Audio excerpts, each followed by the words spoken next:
예. 저는 재빠르고 영리하고 활기차고 개념적으로 가능성을 창출하고 전략적으로 분석하고 차이를 파악하고 익숙하고 마귀의 속성과 일치하는 남자 ENTP 박대현 목사입니다. 지난주에 이렇게 MBTI를 하면서 저는 나름대로 수년 동안 여러분과 신앙생활을 하면서 여러분을 잘 안다고 생각했어요. 심지어 저희 담임 목사님도 제가 너무 잘한다고 생각했거든요. 근데 그걸 알고 난 이후로 내가 모르는 목사님의 그런 게 있었구나 하고 아주 귀한 시간이었습니다. 저는 오늘 MBTI를 넣으면서 또 하나 소망하는 게 있어요. 오늘 여러분이 주님의 마음을 통해 여러분의 마음이 먼저 열리는 거예요. MBTI를 넘어서서 주님의 마음을 아는 거예요. 그래서 우리 마음을 깊이 알아가는 시간 되길 바라겠습니다. 저는 여러분에게 첫 번째 서론으로 에디슨 이야기를 좀 해드리고 싶어요. 책도 추천하고요. 꼭 사보세요. 저 책이에요. 1914년 12월에요. 에디슨이 운영하는 미국 뉴저지 웨스트 오렌지에 있는 공장이 다 타버렸어요. 실험실에 모든 걸 다 투자했거든요. 어디 가서나 인정받는 에디슨이었는데 하필 노후 때 한국 나이로 70세 그때 모든 실험 도구들이 전부 다 타버린 거예요. 70평생 다 바쳐서 목숨을 걸고 했던 일들이 한 번에 다 날아가 버렸어요. 다음날 아침에 에디슨이 공장과 실험실을 쪼벅쪼벅 걸어갑니다. 잿더미로 변한 공장과 실험실을 걸어가면서 에디슨이 한 고백이에요. 다음 화면 넘겨주세요. 이렇게 얘기해요. 에디슨이. 재앙이 반드시 나쁜 건 아니고 내 모든 실수를 한꺼번에 다 가져가 버렸으니 말이야.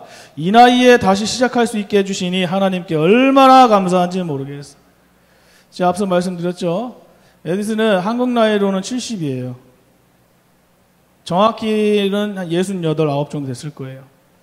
에디슨이 겪은 이 화재 사건은 일반 사람이 겪는다 그러면 우리가 생각했을 때는 굉장한 고난이죠. 그죠? 굉장히 고난이에요. 그러나 이 재앙 같은 고난을 맞이한 에디슨의 태도는 저는 우리 참 아름다운 교회 또 그 안에 한 영혼 한 영혼에게 굉장히 뜻깊은 메시지가 있다고 생각합니다. 에디슨에게 이 고난 속에서도 하나님의 뜻을 발견한 지혜가 어떻게 해서 나왔을까? 어떻게 자기 모든 걸 다 잃었는데 어디서 저런 힘이 났을까? 어떻게 저렇게 하나님을 고백할까? 저 혹여나요? 이번 한 주 동안 말씀을 준비하면서 기도하면서 주님께 이런 고백을 들었어요. 혹시나요 이 자리에 사업의 문제, 학업의 문제, 청년들, 청소년들에게는 미래의 문제가 있겠죠. 또 에디슨처럼 연세가 지긋이 은퇴를 바라보고 계신 분들이 이 자리에 있는지 모르겠어요. 또한 그 과정을 통과하시는 분들이 지금 이 자리에 있는지 모르겠습니다. 특별히 제가 소망해요. 오늘 본문 말씀에 바울이 우리에게 주는 메시지가 있어요. 바로 예수님을 믿는 사람들의 고난을 당했을 때, 고난을 맞닥뜨렸을 때 어떤 마음으로 우리가 준비해야 되는지, 또한 우리가 어디에 소망을 두고 살아야 되는지 오늘 본문 말씀에 너무나 명확히 나와요. 첫 번째 대지입니다. 첫 번째로 성도님들은 저도 포함이죠. 보이지 않는 것에 집중하셔야 돼요. 고린도 전서가요. 다음 화면 넘겨주실래요? 고린도 전서가 교회에 이렇게 뚜껑을 연 책이라면 저는 제가 개인적으로 정의한 거예요. 고린도 후서는 사도 바울의 자서전 같은 느낌이. 고린도 후서는 바울의 꼭 자서전 같더라고요. 이 바울도 여러분 복음에 목매면서 신앙생활하면서 몸이 쇠약해져 갔어요. 왜 그러냐면 여러분도 잘 아시죠? 돌에 맞아 죽을 뻔도 하고 감옥에 갇혀서 엄청난 고난을 겪기도 했어요. 자, 이런 극한 상황 속에 수차례 내몰리며 고통을 겪고 있는 바울이 오늘 4장 16절에 이렇게 이야기해요. 한번 다 같이 읽어볼까요? 시작. 우리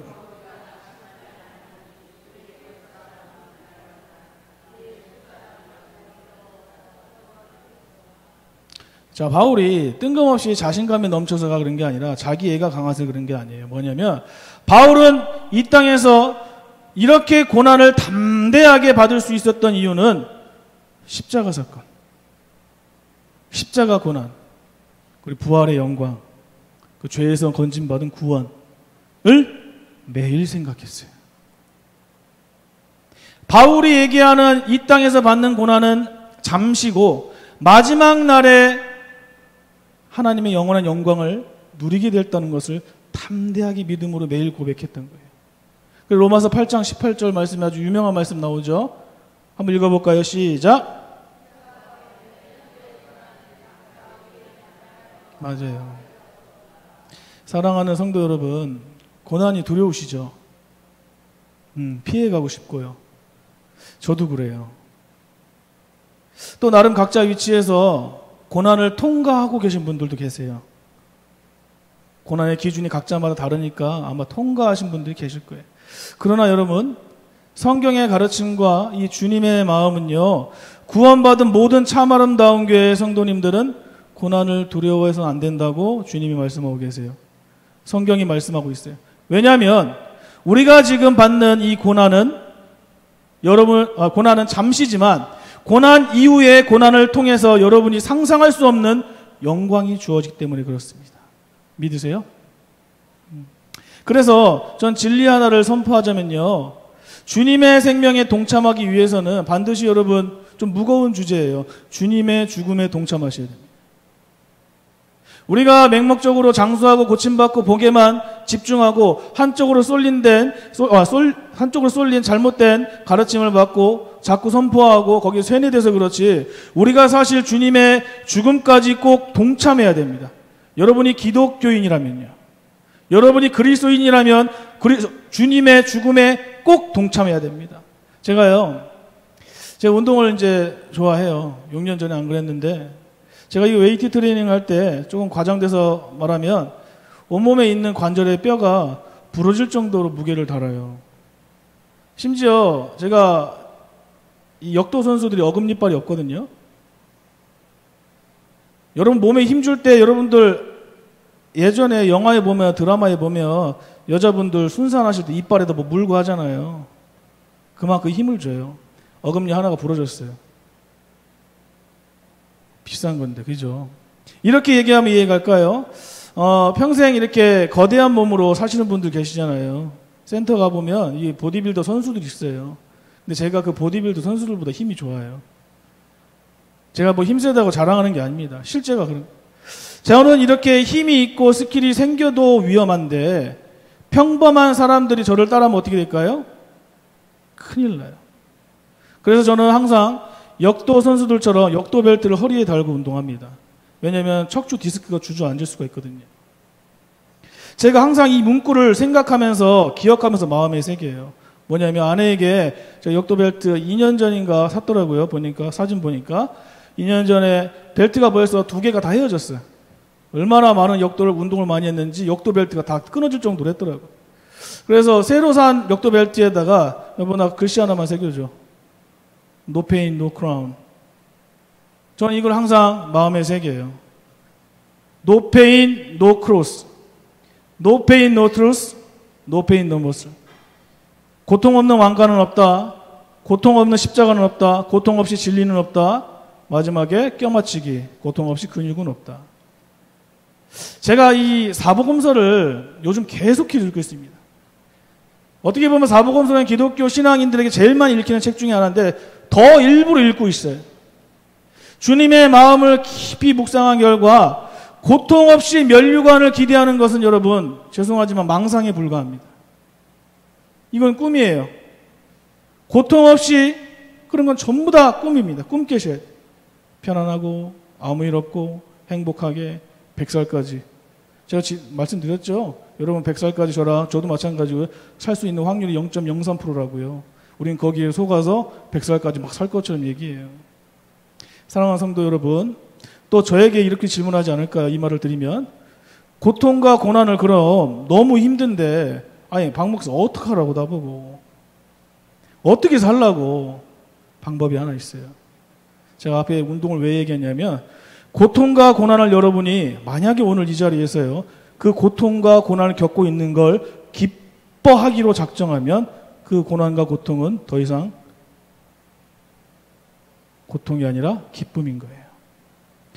외부에서는 아마 그럴 거예요. 아, 너 어떻게 그렇게 힘들게 사냐. 야, 너 너무 고통스럽겠다. 생각할 수 있지만 당사자가 만약에 그 고통과 고난을 기뻐하기로 작정하면 그것은 기쁨이에요. 그 사람한테.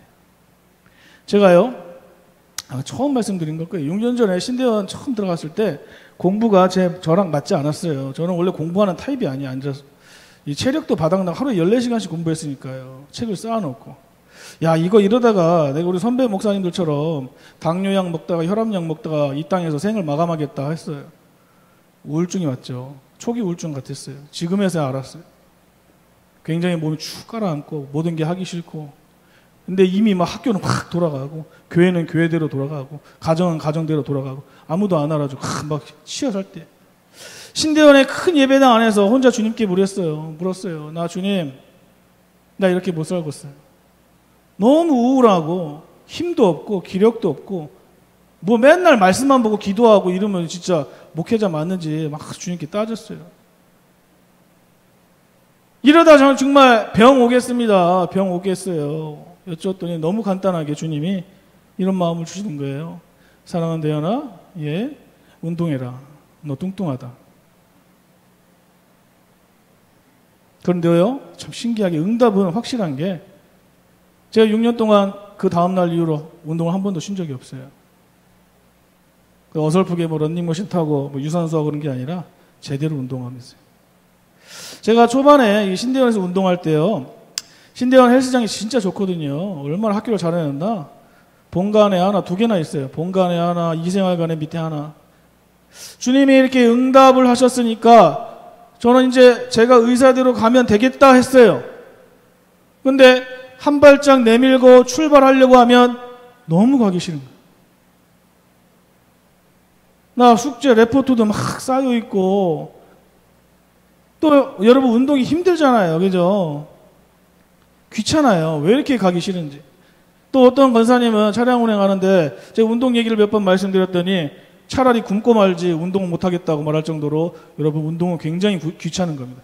힘들고. 또 그냥 아까 앞서 말씀드린 것처럼 러닝머신이나 타고 대충 아마 이마에 땀 흘려서 나 운동했다 하면 저는 평생 할 수 있을 것 같아요. 그럼 갈만할 것 같아요. 근데 사실 이것도 힘들죠. 그런데 저는 가서 이제 여러분이 막 상상하지 못할 그 무게로 몸에 막 데미지를 주고 상처를 주고 막 전부 막 몸살 난 것처럼 털려버릴 생각을 하니까 너무 가기 싫은 거예요. 심지어 제가 한참 운동할 때 우리 아내는 알 거예요. 불면증 잠도 못 잤어요. 얼마나 심하게. 심지어 여러분 제가 갈비뼈 4대가 나갔는데 4대 숨도 못 쉬던데 운동을 또 나갔어요. 여기저기 얼마나 쑤시던지.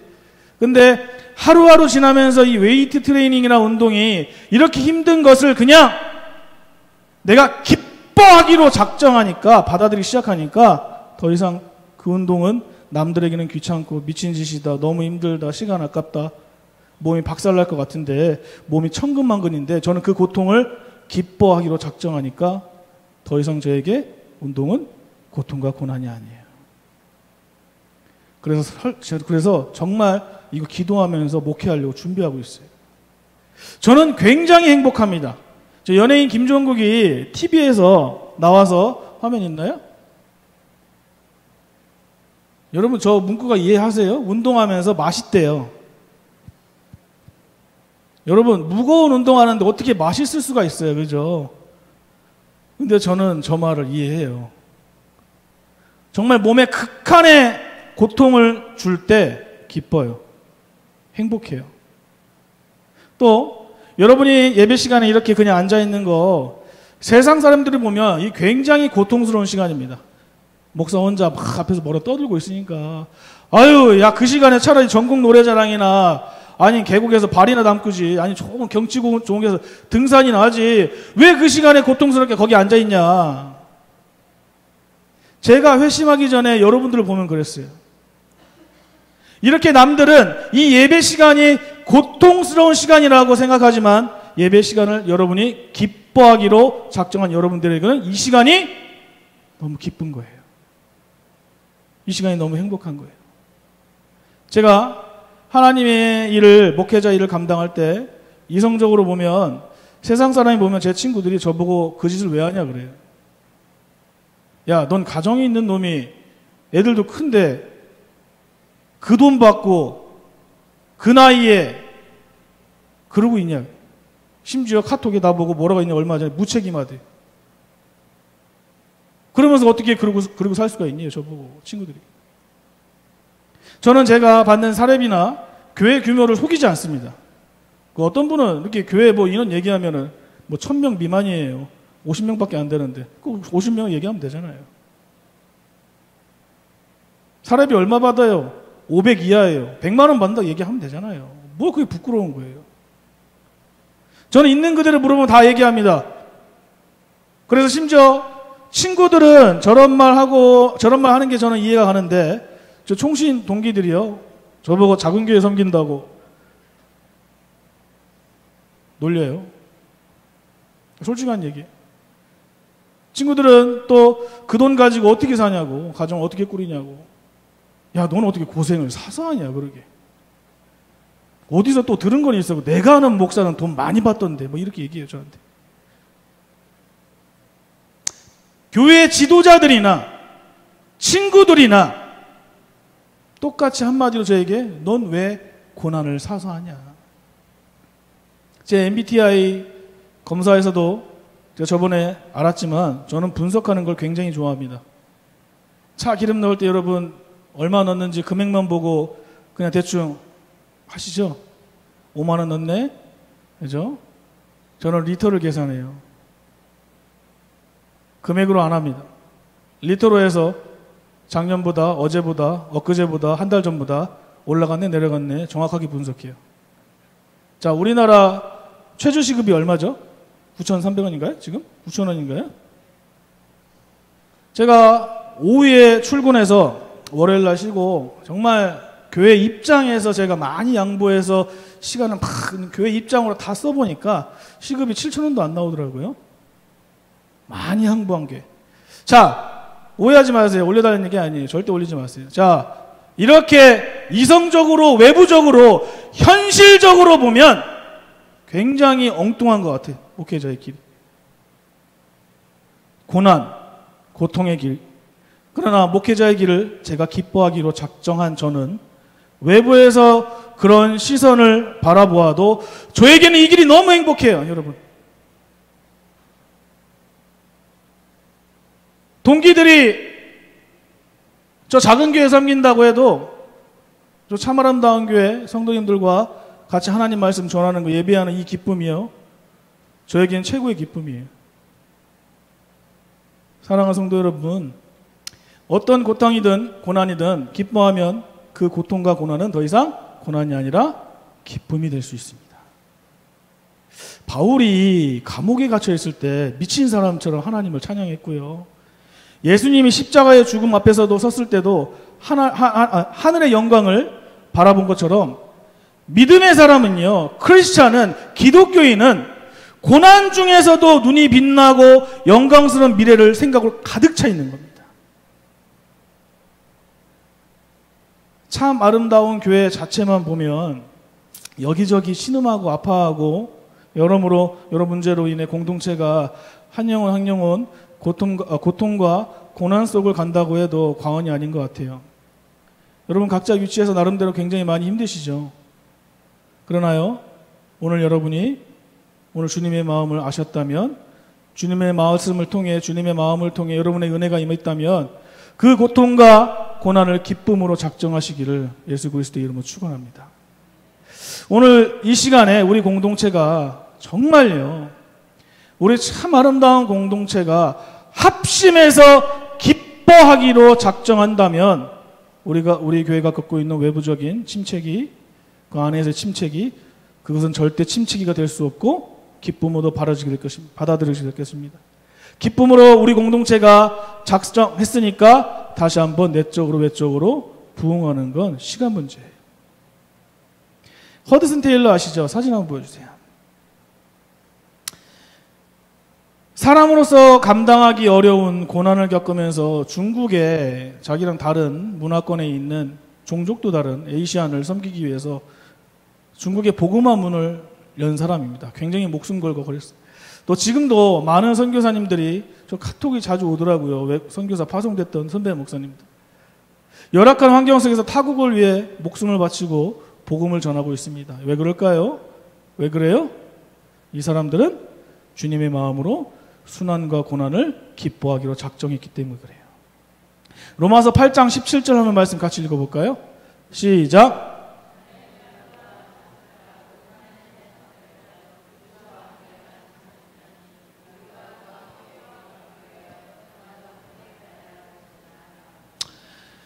사랑합니다, 여러분. 고난이 기쁨이 될 수 있었던 것은 앞에 서론에 제가 말씀드렸죠.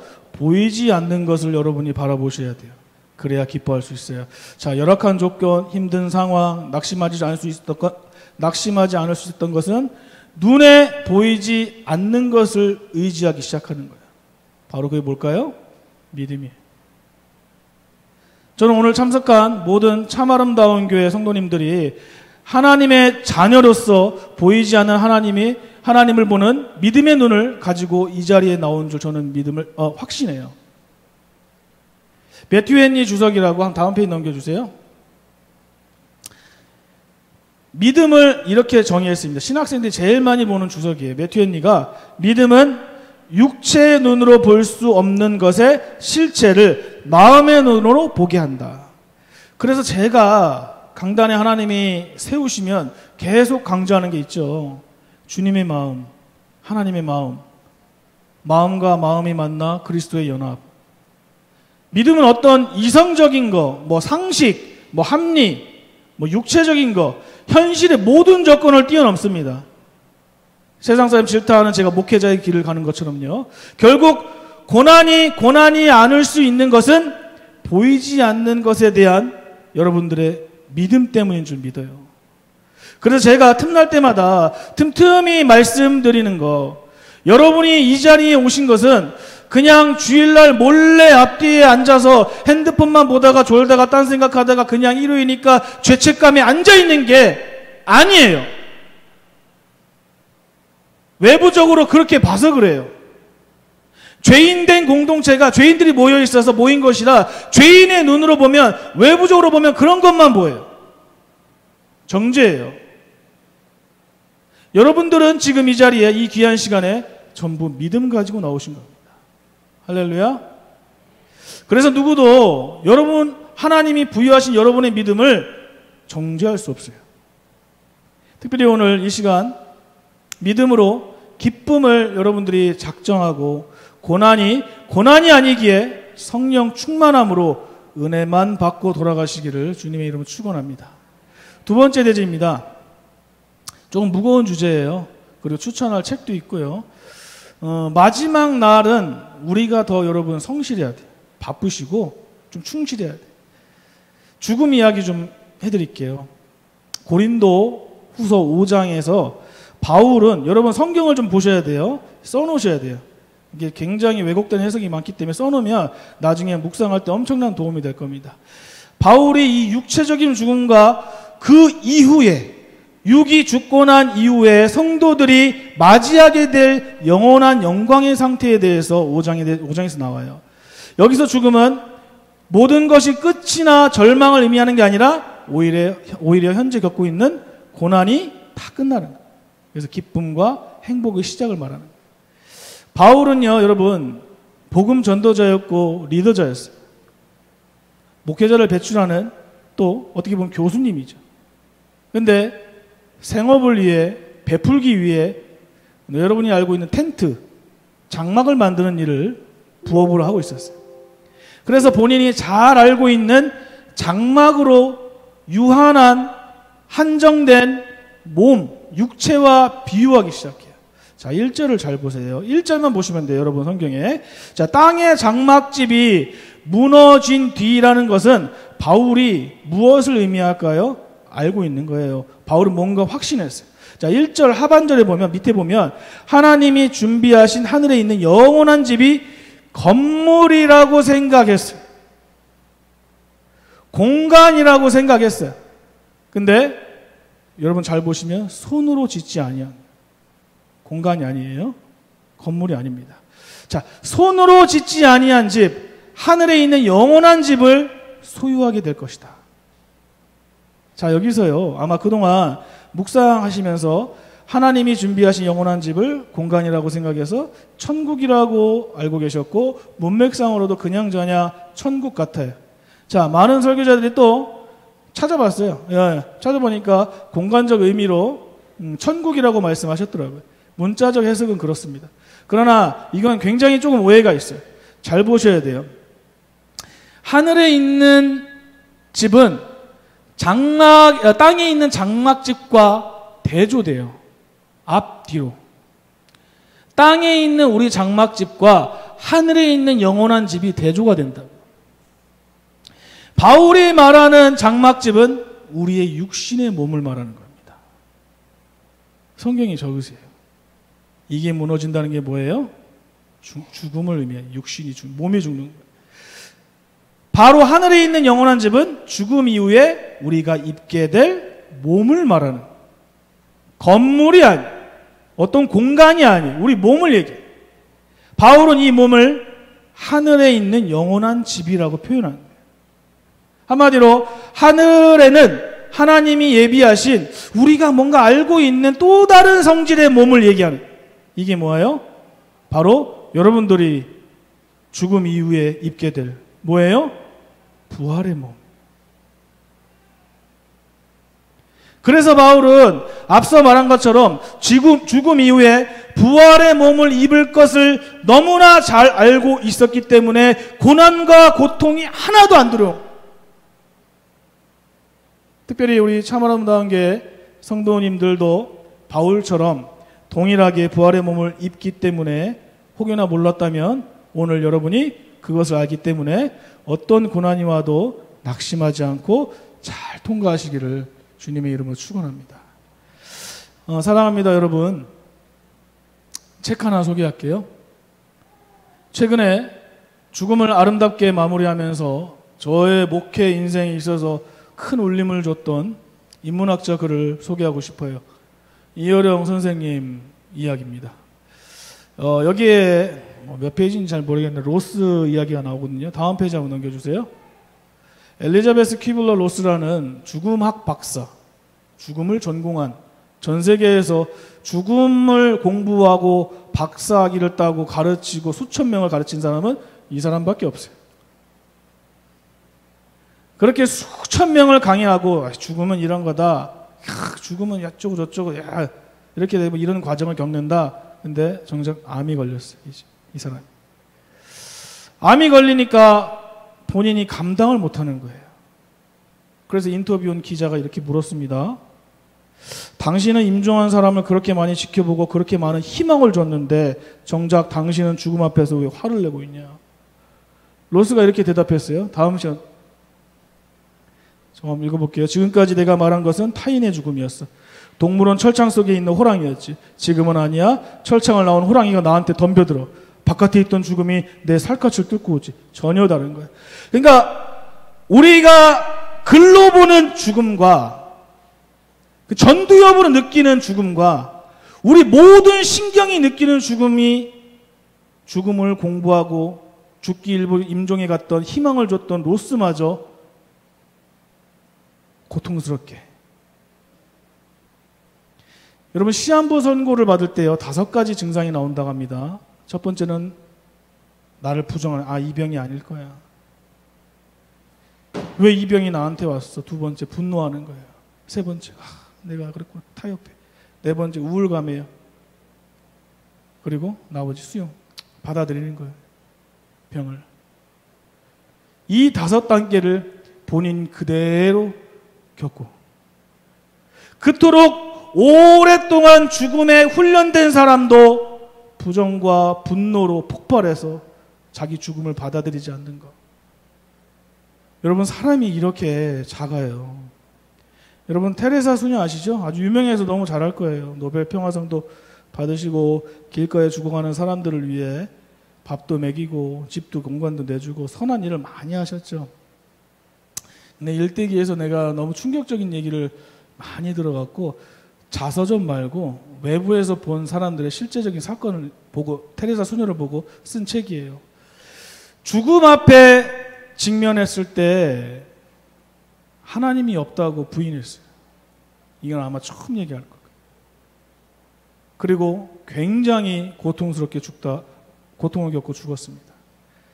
제가 이제 이 얘기를 왜 해드리냐면, 오늘 여러분은 예수님을 믿는 사람들이에요. 맞아요? 죽음 앞에 서면 크리스천들은 달라야 돼요. 죽었을 때 임종했을 때 얼굴 확 피더라 이런 얘기가 아니라, 여러분 죽음 앞에서 크리스천들은 굉장히 다르도록 노력이라도 하셔요. 바로 우리가 죽고 난 다음에 부활의 몸을 입는다는 진리가 우리에게 소망과 희망이 되셔야 돼요. 죽고 나서 우리가 부활의 몸을 입는다는 이 진리가 여러분한테 소망이 돼야 된다고. 죽음학을 공부하고 세상에서 선을 베풀고 그들은 그러나 죽음을 맞이할 때 믿는 우리들과 전혀 달라요. 분명히 앞서 말한 것처럼 우리도 죽으면 저도 마찬가지예요. 고통이 있을 거예요. 그러나 우리에게 바울처럼 부활의 소망이 있는 줄 믿습니다. 특별히 오늘 이 시간 이후에 참 아름다운 게 모든 성도님들은 부활의 몸을 더 소망하기를 주님의 이름으로 축복합니다. 마지막 대지예요. 우리가 신앙생활과 사역과 일에 치이다 보면 이걸 잠시 까먹어요. 모르는 건 아니에요. 정지하는 게 아니에요. 직분과 영향력 다 상관없이 죽으면 전부 하나님 심판대에 올라갑니다. 이건 진리예요, 여러분. 저도 올라가고 다 올라가요. 자, 하나님 법정이 열렸어요. 재판장은 하나님이셔. 검사는 화면에 보이는, 한번 넘겨볼까요? 마귀가 검사예요, 사탄이. 앞에서 있는 이 피고 사람의 죄를 전부 말하고 있어요.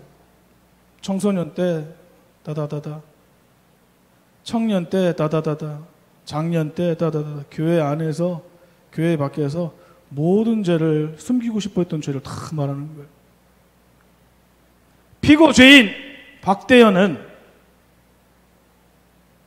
사탄이 죄를 다 나열합니다. 이래서 하나님 법정 최고요, 박대현 피고 죄인에게 사형을 구합니다. 이 구형을 듣고 재판장이신 하나님이 맞거든요. 하나님의 법에 따르면 맞아. 죄인 피고인 박대현은 사형이 맞아. 그 찰나에 등장하는 분이 바로 예수님이셔. 예수님이 우리 변호사로 나셨어요. 그런데 우리가 알고 있는 변호사랑 너무나 달랐어요. 여러분, 변호사는 피고에게 죄가 없다는 것을, 죄 형량을 없다는 게 좀 낮추려고 증거도 갖고 오고 최대한 죄가 아니라는 것을 좀 주장하고 변호하는 게 변호사잖아요. 근데 이 예수라는 변호사는 들어서자마자 맞아요. 피고 박대현은 청년 때, 청소년 때, 장년 때 교회 안과 밖에서 그 죄를 전부 인정합니다. 하나님. 피고 죄인 박대현은 하나님의 법을 어겨서 당연히 하나님 벌을 받아야 되고 그 벌은 사형이 맞습니다. 자, 여기까지 들었을 때는 피고 죄인 박대현은 이런 생각을 했을까요? 끝났다. 나를 변호하겠다는 분이 와서 내 죄를 다 인정하고 있으니, 변호사도 죄를 인정하는 이 벌을, 이 사형 피할 방법이 없다. 이때 변호사이신 예수님이 재판장이신 하나님께 마지막 진술을 시작합니다. 재판장이신 하나님, 피고 박대현은 죄인이 맞습니다. 죄인이니까 마땅히 그 벌을 받아야 해요. 죽음의 형벌을 받아야 됩니다. 하지만 재판장님, 피고 박대현이 받아야 될 죽음의 형벌을 제가 땅에서 대신 받았어요. 피고를 위해 제가 대신 십자가를 졌습니다. 그러니 피고는 무죄입니다. 피고이신 하나님이 예수님의 변호를 듣고 박대현은 예수 십자가 처형으로 대신 죄를 받았기에 무죄를 선고한다.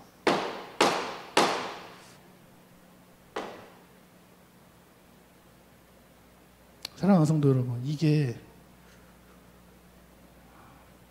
우리가 받은 구원입니다.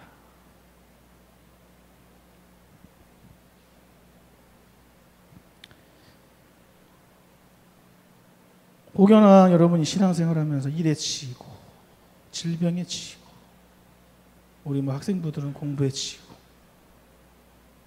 우리가 이런 엄청난 구원을 받은 걸 잠시 잊고 살아요. 우리 믿음의 선배들은 항상 이걸 기억한 거예요.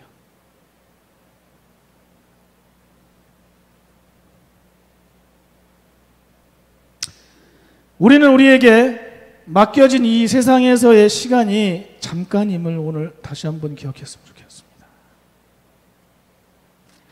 특별히 이 찬송가 하면서 마무리하고 싶어요. 근데 찬송가를 그냥 부르면 여러분이 갑자기 뜬금없는 찬송가 한다고 또 뭐라고 하실까봐 제가 이 작사가를 좀 공부를 했습니다. 이 찬송가 정말 많이 불렀고 우리 전도사님 아드님이 특송으로도 많이 했던 찬송가예요. 가사를 그대로 한번 읽어볼게요. 내 평생에 가는 길 순탄하여 늘 잔잔한 강 같은지 큰 풍파로 무섭고 어렵든지 나의 영혼은 늘 평하다. 참 속편한 소리 같죠. 얼마나 마음이 편하고 신앙생활을 엄청 잘했길래 이런 가사를 썼을까. 근데 이 사람은 사업가였거든요.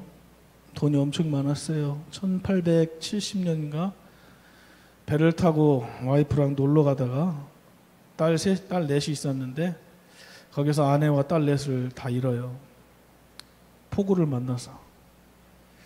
자녀를 잃은 슬픔을 가지고도 이런 가사를 쓸 수 있었던 배경이 뭘까요, 여러분? 바로 앞서 말씀드린 것처럼 구원받은 것에 대해 매일 감격했어요.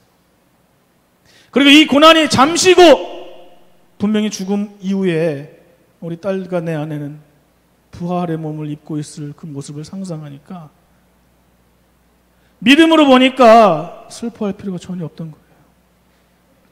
그래서 그 다음 바로 이 가사를 썼어요. 기뻐하기로 작정했어요. 우리가 보기에는 너무 마음이 아프고 당사자가 기뻐하기로 작정했으니 이 고난이 아니라 기쁨인 거예요. 그래서 자연스레 찬송가 가사처럼 나의 영혼은 늘 평안해 로 고백한 겁니다. 여러분에게 좀 힘든 숙제 남기면서 이 찬양 같이 했으면 좋겠어요. 여러분 각자 위치에서 엄청난 생각지도 못한 고난의 길을 가지고 계신 분이 있는지 모르겠지만 오늘 기쁨으로 작정해서 여러분 영혼이 평안하다는 고백을 하면 어떨까요? 찬양하겠습니다.